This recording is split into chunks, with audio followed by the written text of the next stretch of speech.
In this installment of Unpacked, I was dizzy, shortness of breath, I couldn't stand for very long. I had lost 10 kilograms in about 3 weeks.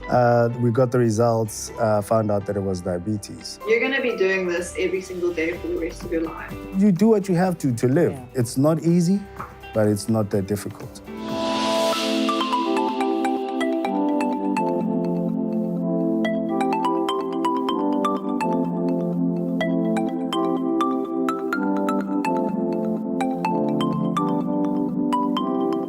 how much do you really know about diabetes and the type of experiences that those that suffer from it have? Both of our guests are here to share their stories. Let's unpack.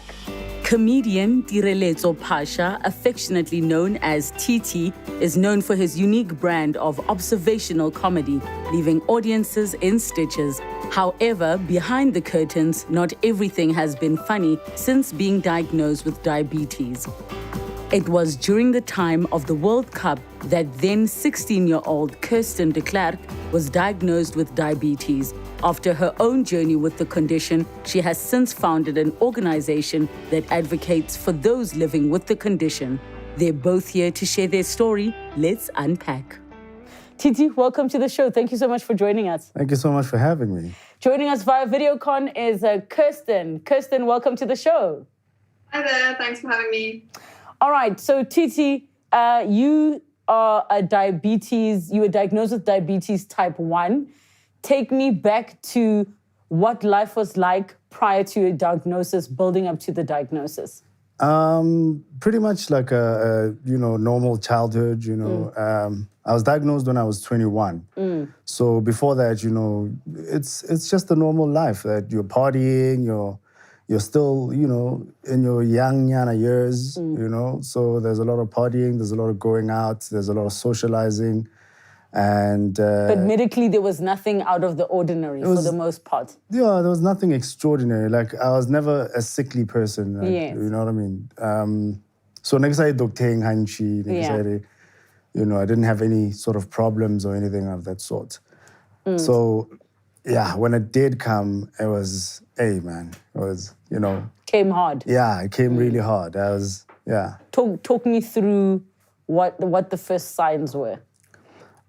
I remember the day that I started getting ill. I remember I was at work. It was before I became an entertainer. So, you know what I mean? So, lunchtime, I'm sitting there with a donut and a can of, okay, I'm not going to say what can. Just now people a fizzy drink. Yeah, just yes. Now people think that can gives you diabetes. No, it was just a fizzy drink and a donut. So after that, I started getting dizzy. I started getting, when people think unale nyoko, you know what I mean? Like, I thought kinale khala, those type of symptoms and stuff like that. I was dizzy, shortness of breath. I couldn't stand for very long. I got tired.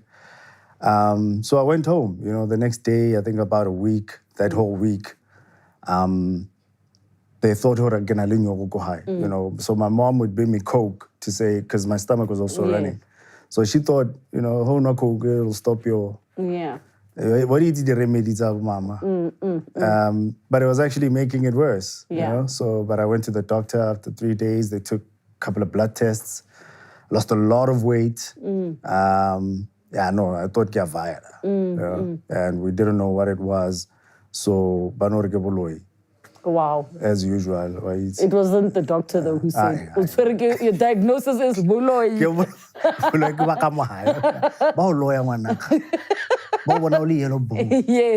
know what I mean? So after we got the results, found out that it was diabetes. And that was just a confirmed diagnosis. And what did the doctor explain to you diabetes is? I had known about it, from high school. But I never thought, I would have it because for me, I knew about type 2 diabetes, which is one you get after a lifetime, like it's how you eat and when you grow up. More lifestyle related. Yeah, more lifestyle related, type 2. So that's the one that I really knew primarily about. I didn't know that you could get it when you're so young. So when they explained to me that it's diabetes, then I was a bit confused, but they told me that I have to now take insulin shots twice a day. They explained to me what it was. I stayed in hospital for about a week or so. They had to try and get it down because when I was diagnosed, there was like 40. And a normal person is between 7 and 10. So, you know, it was pretty hectic. And what can happen to you if it's too high? If it's too high, you could go into a coma. You could die. So, you know, it's much better to go to the doctor and get to the bottom of it so that they can catch it early. As soon as Did you understand the severity of your sugar being that high at that time?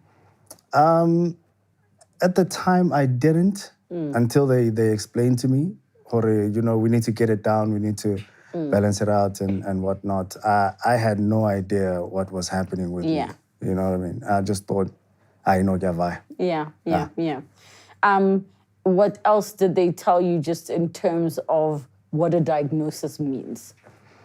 They explained to me that, you know, it's quite a serious condition. Yeah. It's going to change a lot of things in my life. And it did, you know what I mean? Because it's about habits, basically. You have to break all the eating habits that you've had for the past, you know, for the past 21 years. You have to start giving yourself injections. You start, you know, thinking about that and testing your sugar regularly every single day. So it's a whole lifestyle change. You have to eat differently. You have to drink a lot of water. You have to, you know, take more care of yourself. Be very cognizant and conscious about, you know, what you eat and what you put in your mouth. Before that, I mean, as long as but after that, you have to be conscious about what you eat, what you put in your mouth every single day. Kirsten, what was the build up to your diagnosis, and how did you eventually find out that you know, something's not right? So I was 16 at the time, also completely normal life before that. No, I was a very happy, healthy child. And I turned 16 in June, and 3 weeks later, I had lost 10 kilograms in about 3 weeks. I was basically a walking skeleton. I was also extremely dehydrated, very thirsty all the time, going to the bathroom to wee a lot. Also just extremely exhausted. Like I couldn't even get the energy to kind of walk up a flight of stairs. And went to the doctor, and I first got misdiagnosed as having bronchitis because my immune system was very low at the time. So I had a bit of a bronchitis infection. Went back. Doctor misdiagnosed me again as a possible anorexic because of the weight loss. Wow. And it was only after having a real hard discussion with my mother that I was eating normal food, and just like your parents were giving you like Coke and stuff to like give you more energy. My parents were doing the exact same. They were giving me Energade and cake and sugary stuff to kind of try and uplift my energy. And like, obviously it was just making it worse. And eventually my mom took me straight back to the doctor and said, listen, do every blood test you need to do, find out what's wrong with my daughter this evening. And they sent us back home, and we got the phone call, and that was that. I had type 1 diabetes.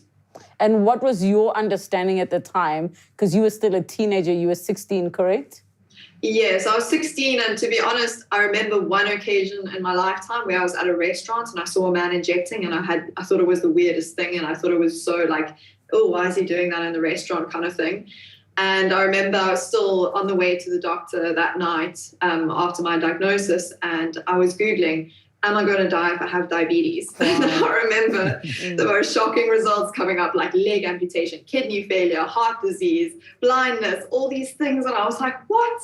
What is this? This is insane. And I honestly thought, you know, that it was going to be okay until I read those sort of outcomes of diabetes. I was really scared, and I honestly had no knowledge of how to manage the condition so that I could still live a healthy life with it. So you consulted Dr. Google? Don't ever Google your symptoms. don't do I was sitting in the back of the car. It was horrible. Don't ever do it. And I mean, at the time, I think it's crazy because there's so many things we hear about, like everybody has heard of diabetes. And then as Black people say, it's sugar, like it's sukiri, but no one actually understands what does it mean. So, I mean, you're saying from your side now, you read all these horrific things. What did the doctor then explain to you after you had scared yourself? So I remember he told me same lifestyle changes, you know, you're going to have to eat a balanced diet, you're going to have to exercise. I would then have to prick my finger at least 5 times a day to see my sugar level, and I would also have to take multiple insulin shots per day. I take 4 insulin shots a day, or more depending on what I need. And I remember looking at him and I said to him, okay, I can do that. How long must I do it for? Yes. Expecting that, like, you know, when you get sick or you get flu and you take antibiotics and you look after yourself, you get better. And I'll never forget him looking back at me and he said to me, you're going to be doing this every single day for the rest of your life. And that to me was a reality shock. That statement that he made has stuck with me. 11 years later, I still remember him saying that, because it just didn't feel right as a 16-year-old. How was I, like, is this my life now? It was just a shock. Yeah. And I think it's scary because lifestyle change is literally what you do all the little things you do every single day. It's not one big hurdle. You're like, okay, I've done it. I can move on now. Yeah. For you, Titi, what was the most daunting thing about what the doctor had told you? Look, I think, as she said, you know, the fact that you're going to have to do this forever. Yes. Like, I was like, ever? Forever, like, ever? Ever. Yes. And now it's completely different now. It changes your whole, because you're thinking, okay, so what if one day I don't have it? What if I forget it? What if, you know what I mean? And you start thinking of how people are going to perceive you now. Where am I going to run off to do this thing? Because now you feel like Superman, because you're going to have to go to a phone booth and change and then come back to normal, you know, and sit with people. But it was more, you're thinking more shame. Yeah. You know, you're thinking, how are people going to perceive me? How am I going to go back to being with friends and living that life that I was living? Yeah. Because, you know, but people will always ask you, so why don't you drink? No, I drink. Why? And then you have to explain, no, I have diabetes. So I'm glad you're mentioning that. So if you say hyperic as in it's not working, the implication is that you have erectile dysfunction. Do you know what I'm saying? That's what most people think when you mention diabetes. So do you have erectile? No, I don't. No, I don't have Thou dost problems. protest this so fast. Listen to me. I am fine. I do not have. No, but I think it can be a symptom. It can be a thing for type 2. Yes. Most of the time, because the pills are the after effect of it. Yes. Is that you might have erectile dysfunction. Yes. But not with type 1. I don't have that problem. Yes, I don't know about you, Kirsten, but me, I don't have that problem. And it's even if you do have it, you do what you have to live. Yeah. You know what I'm saying? Also, it's really not their business if they're asking you that question, which is where that comes from. Everybody thinks it's their business. Everybody just wants, to know about that. That's the one. That's the one thing that people ask the most about. When you tell them you have diabetes. Yeah. I mean, are they asking because they're gonna solve it for you, or like why they're asking? No, they're just asking. I already know that's an auntie. It's not a man.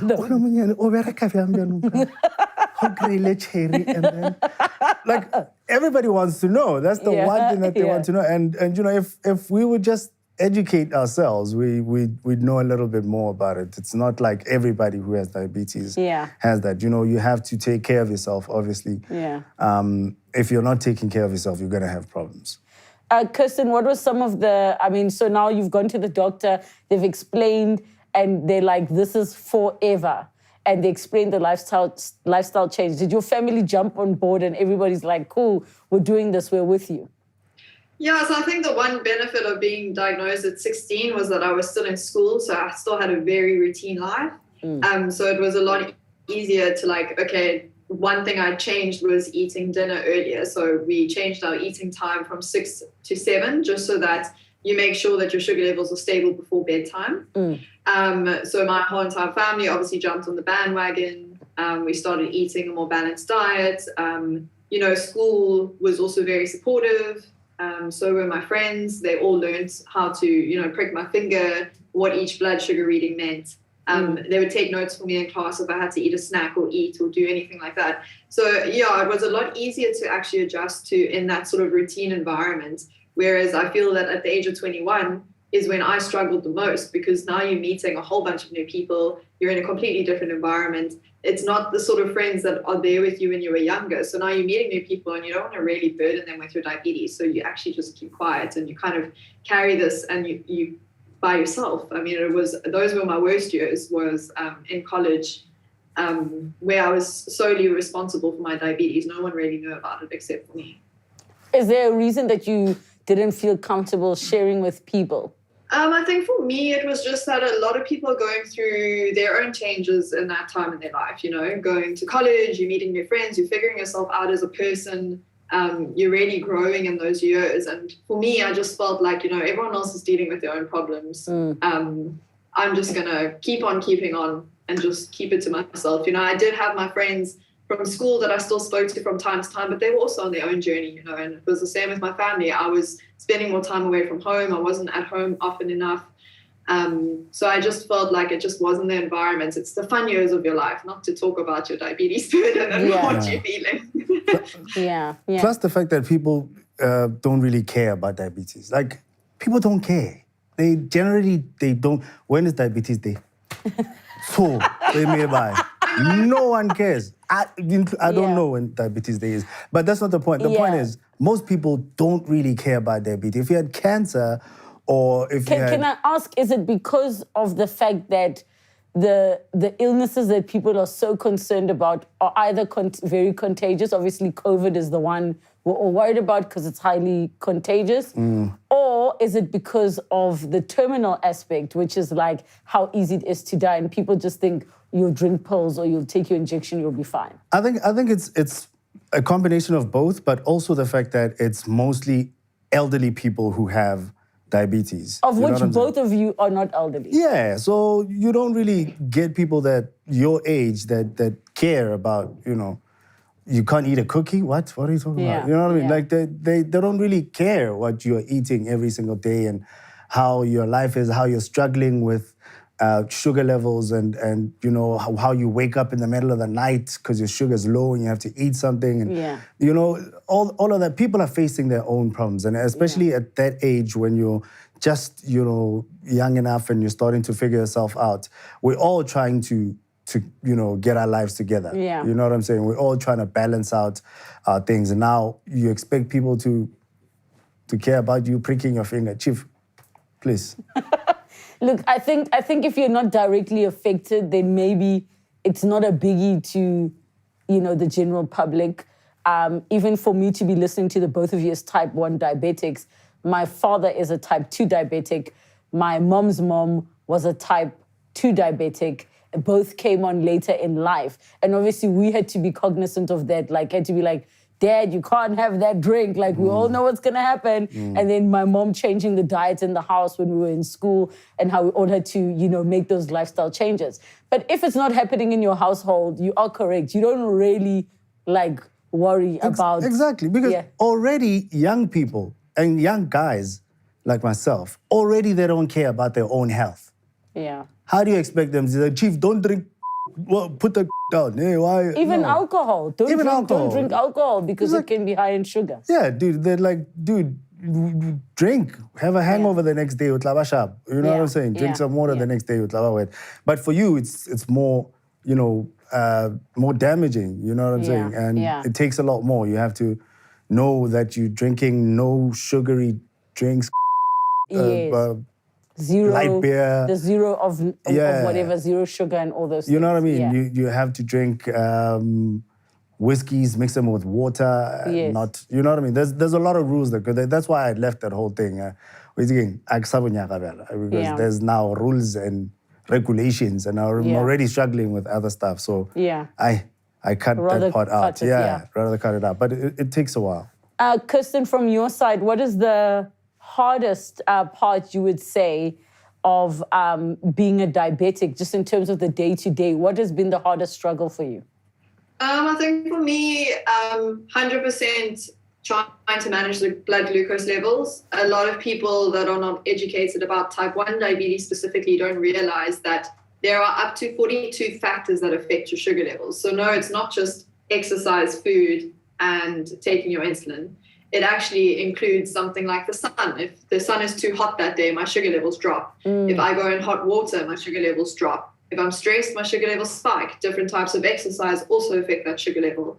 It's just there's so much to consider in every day. It's not just about the food you're eating, if you had good sleep that night, or the medication you're taking. So for me, it's also, it's so difficult to explain unless you're living with a type 1 diabetic and seeing what they have to deal with on a day-to-day basis, how difficult it actually is to try and get your sugar levels in range in the day.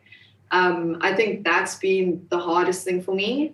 But recently I've started using new technology. You might have noticed this white little patch on my arm here.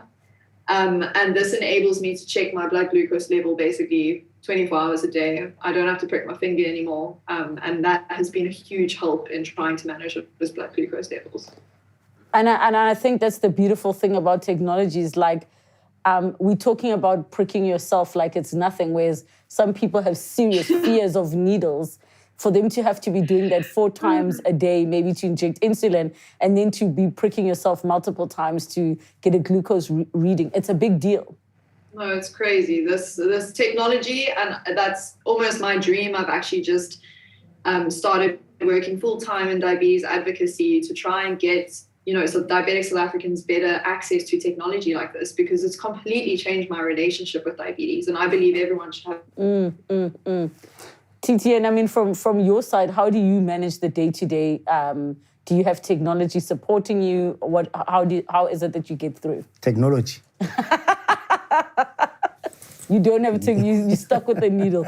Yeah, no, I have to do things myself. I have to check my insulin levels. I have to prick myself a couple of times. I have to watch what I eat.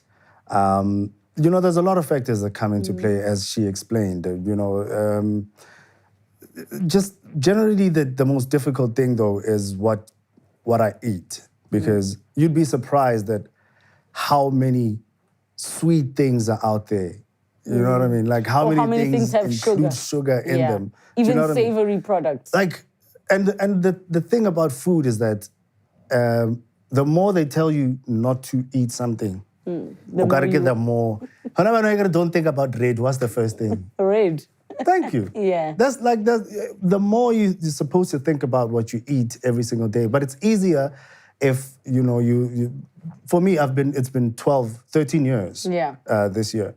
So you get into certain habits and you try to discipline yourself as much as you can in terms of the food. But like you have to think about, is there specific food for me to eat in this place? You know what I'm saying?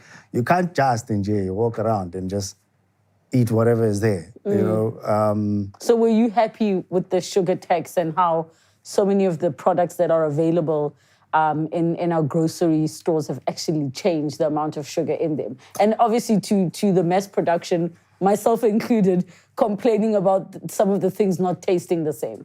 I'm not going to say I celebrated, because, I mean, if I wasn't diabetic, I would want that sugar in there. Yes. You know what I'm saying? Yes. But it's definitely a way for the government to help us out and lead us in the right direction, because more people are getting,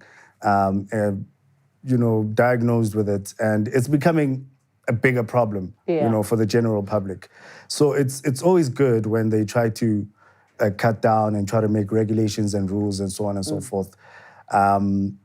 So yeah, it's definitely, but like there's a lot more that goes into it than just, cutting from what to zero sugar. You know what I'm saying? And also they lie a lot. They lie a lot. They'll tell you there's no sugar in this thing, and then you read still has sugar. and then you read the thing. There's still sugar in it. So when you're diabetic, you have to go a little bit deeper than just seeing something that says no sugar and then consuming it. You know what I'm saying? Yeah. Kirsten, on your side, the sugar tax, were you happy about that? I would say yes, mostly because, as you said, it's so difficult to just be out and about. Like, for instance, going to a restaurant. Everyone just sits down with their big bowl of pasta. I don't know what's gone into that pasta, what's in the sauce. I can't now try and calculate. I think with being a diabetic, you do so many maths calculations trying to figure out how many carbohydrates and what sort of amount of sugar could be in the meal that's just been served to you. So I do like the fact that they are bringing in sugar taxes. I also do like the fact that it's just creating more awareness about the amount of sugar that we're eating. Diabetes is the second leading cause of death in South Africa after TB, and it's actually the number one leading cause of death in the Western Cape. So I really do feel that the government needs to be doing more to talk about diabetes and how important it is. I feel like not enough is being done in the diabetes sector to help people out. What more do you think could be being done? Oh, there's a list as long as the universe. Yeah. I think, firstly, diabetes education. I think a lot of people are just given medication and being sent away without any education on how to manage the condition. I think that's number one. And then awareness as well and education to those around us. As we've discussed, a lot of people don't know anything about it. They think it's as easy as just exercise, take your medication, and that's that. And it's really much bigger than that. I think mental health needs to be taken more seriously when you are looking after a pancreas or becoming a full-time organ, supplier or provider. It takes a lot of toll on your mental health. It's 24/7. You're constantly thinking. It's like, you're constantly balancing a balloon in the air whilst you're doing every other activity in your day-to-day. It's just like this constant thing in the back of your head that's just always going off, alerting you that something's wrong because your body just doesn't feel right. So I think there needs to be a bit more talk about the mental health aspect of living with chronic illness in South Africa. And then, of course, better access to technology and better access to testing kits and testing strips. It's actually a joke what the government gives at public level. Kirsten, from your side and the work that you've done, I mean, how accessible, you've already mentioned government, but how accessible is the treatment to a person who doesn't have medical aid, for example? So it is not accessible, I would say, at all. There is access to insulin, but when it comes to managing your sugar levels, I feel that the amount of testing strips that are given, if any, is bare minimum, as well as the actual testing kit that you need to be able to test your blood glucose level. A lot of people getting diagnosed these days and not even given a testing kit. These cost anywhere from, I would say, about 150 and up. And when you're already taking on a diagnosis like diabetes, I mean, you can't then go and afford the cost of trying to get extra things to try and manage your condition. When you're trying to eat healthy, you're trying to exercise, you're trying to understand the bigger picture of diabetes. And I mean, just especially from what you've said about they don't give out enough testing strips or testing kits. Why is that so important? I think if anyone ever had to take insulin, you would understand how volatile it can make your blood sugar levels. So it's not like a dosage that you take and it just stabilizes. You have to constantly check what it's done to your body. You have to constantly check what is going on. Exercise, especially if you're going to be exercising, you have to test before, during, and after to know what effect it is having on your sugar level. Even on medical aid in the private sector, you're only given 5 testing strips a day. That means that you can only test your sugar level at 5 different points in the day, which makes absolutely no sense. If you're wanting to exercise, they also say if you're going to drive, you should check your sugar level before you drive, because obviously if you go low or too high, you can also go into a coma while driving. So there's just so many points in the day where they expect you to test your blood sugar level, but they're not even giving you the opportunity to completely self-manage your condition. Have you ever fallen into a sugar coma? Yeah. What was that like? For me, it was a blackout. You know what I'm saying? But for the people that were around me, of course, they were really scared, not knowing what's happening and, how to react and what to do. And because most of the time, you don't just tell everybody. Or I don't walk around. And how long were you blacked out for? Apparently, it was like 30 minutes, I think. Was it 30 minutes? I was out for that time. And I woke up in the ambulance and, there were people all around me and stuff like that. It was a bit confusing. But I think it happens mostly when you're still young and you're still figuring things out. It's very difficult to come to terms with the fact that because accepting it is the first difficult hurdle that you have to get through. Before that, you eat what you want, and then you make a lot of mistakes. And, sometimes you're at a party, nobody has what you just eat whatever's there. Or you take your insulin and then you don't eat because you feel like the food that's there, it's not right. And then, you pass out before you can get something to eat. So it takes a bit of time for you to accept, firstly, that, I think it took about 7 years for me to accept fully Uguti. This is the condition. Now you are different from other people. You're going to have to do this in order for you to live. And don't hide. Don't have shame. Don't be Superman and try to go to the bathroom and then in secret and then come back. Be open about it, and the more you do that, the easier it gets. It's not easy, but it's not that difficult. And I think you touched on something so important, which is the acceptance part, and the fact that obviously if you haven't truly accepted, you're not going to make all the necessary adjustments and changes to your life that you need to, and be consistent with them. Yes, definitely. It takes a while. I think that's the biggest thing that you have to get through. That hurdle to say, dude, you're not a freak. This is something that happened to you. And you keep asking yourself, why me? Why not you? Yeah. When I'm sitting here with Relebogile Unpacked, I don't say, why me? Yes. That's fun. Why that's was cool. I chosen? Why was I chosen to be on TV? Yes. It happened, just like when bad things happen as well, you have to accept the fact that it happened. Yeah. It happened to you. Why not you? Why can't you be the example and show people that you can live with this? You can actually, survive. Yeah. Kirsten, final words to the viewers that are watching? I would just like to say it took me also a very long time to fully accept it. And it wasn't until I started, a type 1 diabetes page and started talking about my journey and connecting with other type 1 diabetics in the community that has slowly but surely started building in South Africa, that I realized why I got diabetes. These people are incredible. They're all such go-getters. Like, they are just, if you ever meet a type 1 diabetic, it's like they just have this energy and you just have this instant connection. So my advice to anyone who gets diagnosed with type 1 diabetes, type 2 diabetes, any kind of diabetes, connect with the community. They are there and they will literally help you every step of the way. No matter the time of night or day, they are just the most incredible people. Final words from you? Look, the government must get their stuff together and try to help people with diabetes a little bit more. Because when you go to the public health sector, it's very difficult for even the doctors to care. You know what I mean? The doctor just comes, how are you feeling today? Oh, okay, we'll give you 3 months insulin. And they think that's it, you know what I'm saying? But there's a lot more that goes into it. And when you dig deeper, the reason why most people die from it is because they have to change their habits. They have to change how they were eating. They have to change psychologically. And you're dealing with a thing that affects your hormones. It's insulin, and that affects a lot of your emotions. That has to, be addressed as well.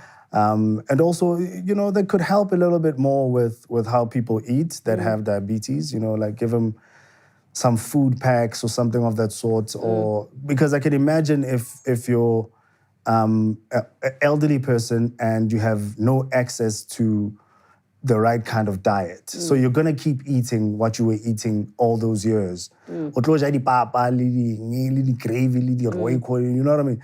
And then o tlo lwala.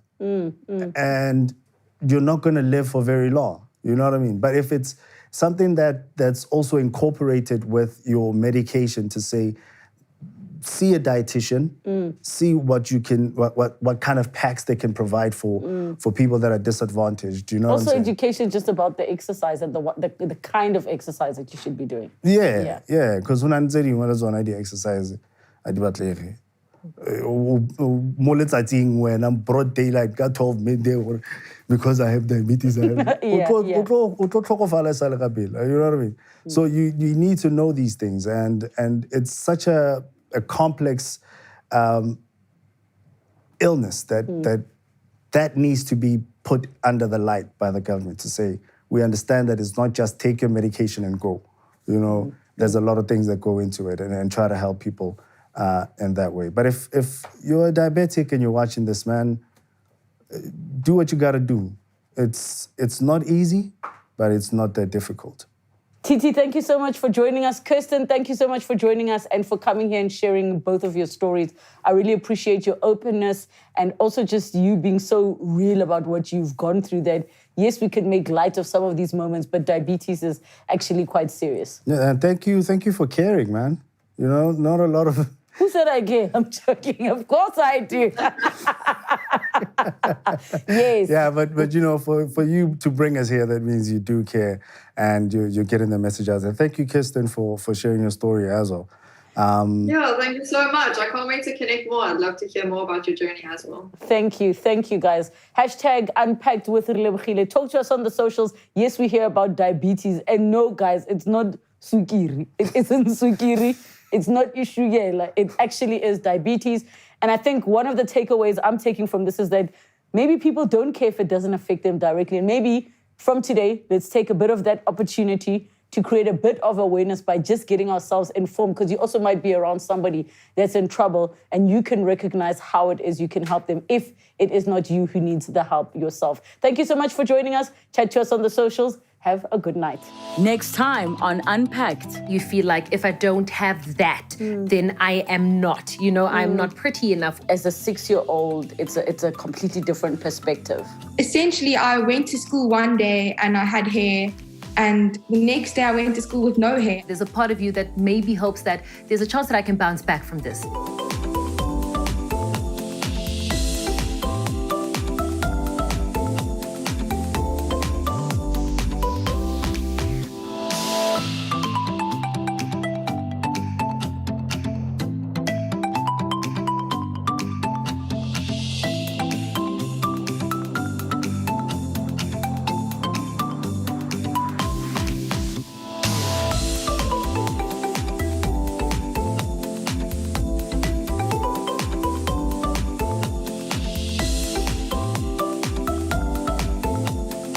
Thank you so much for watching Unpacked with Relebogile Mabotja. Make sure you subscribe to my channel where you can get to watch more episodes. But more importantly, you can be part of our online community. Comment down below, share with us who you'd like to see on the show, what story you'd like us to discuss. We love engaging with you. Keep it coming and don't forget to subscribe.